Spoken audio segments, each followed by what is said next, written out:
Hello guys, let's watch this video together. And put your thoughts in the comment section. Big cars, big money, men in flowing agbadas spraying cash in clubs. But behind all that wealth, blood and secrets. Welcome to my hometown Owerri in 1996.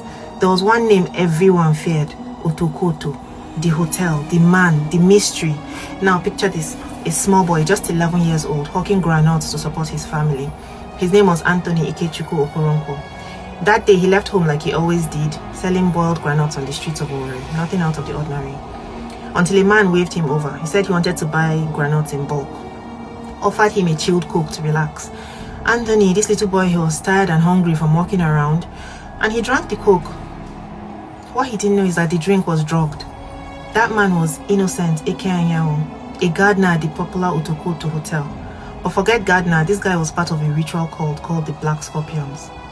Once Anthony passed out, Innocent dragged his body into a hotel room and he butchered him.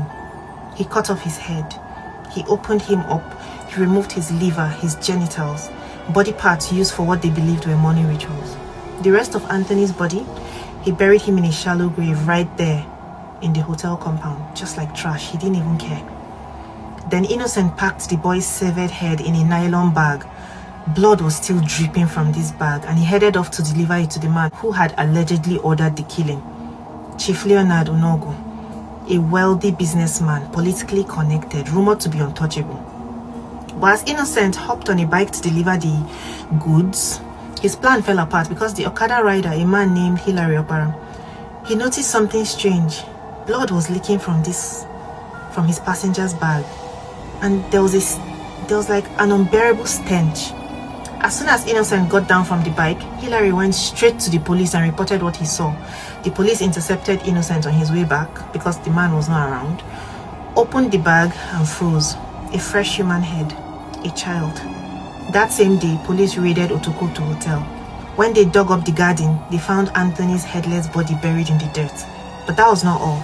There were more graves, more corpses, over 20 dead bodies, some without heads, some without hearts, some buried under flower beds. One was even a man in a suit, full suit, carrying a briefcase. They buried him complete like that. Probably a hotel guest, who knows. At this point, people heard the news and they had had enough already.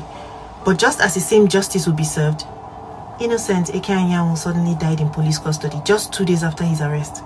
Poisoned. Inside of the station, his food was laced. Till today, people believe that it was an inside job, an attempt to silence him before he could testify. But before dying, he had already named names, so they were too late. The biggest one was Chief Vincent Duru, aka Otokoto himself, the owner of the hotel. On September 24th, 1996, a local TV station aired a now infamous image. Innocent holding up the child's severed head. That was the matchstick. Owerri exploded. People stormed the streets. Shops closed. Schools emptied. The Otokoto riots began. First stop, Otokoto Hotel, burned to the ground. Next, Duru's mansion. Cars smashed. House destroyed. Then they moved for everyone that was rumored to be involved. Piano Plaza, gone. Chibet Hotel, torched. Traditional rulers' palace, looted. Even top politicians and ex-police officers' homes were not spared. For 2 whole days, Owerri looked like a war zone. People were done watching their children disappear while the rich got richer. And then the police kept looking away. People were done with that.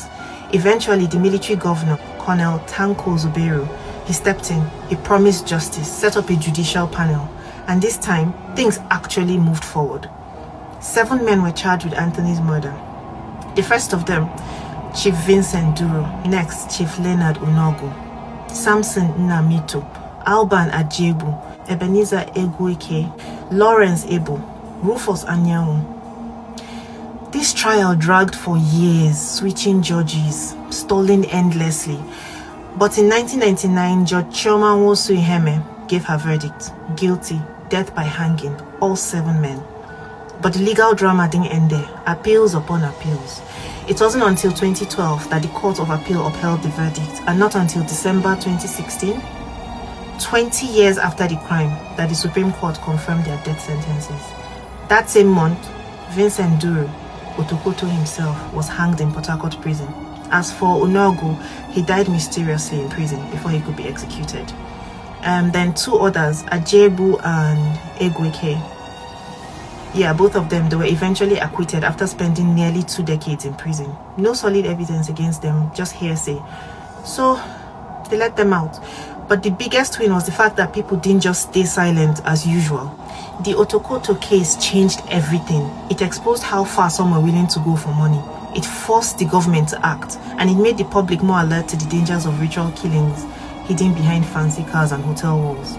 Even now, if someone shows up rich out of nowhere, people still whisper, I hope he's not doing Otokoto things. Because in Nigeria, we don't forget things like this in a hurry. Let me know in the comments, where were you when this case happened? Do you remember it, or are you hearing it for the first time? And also, if you enjoyed this case, please follow me for more true crime stories, or look in my bio. My social media is all there. Follow me there as well. Thank you so much for watching. Thank you.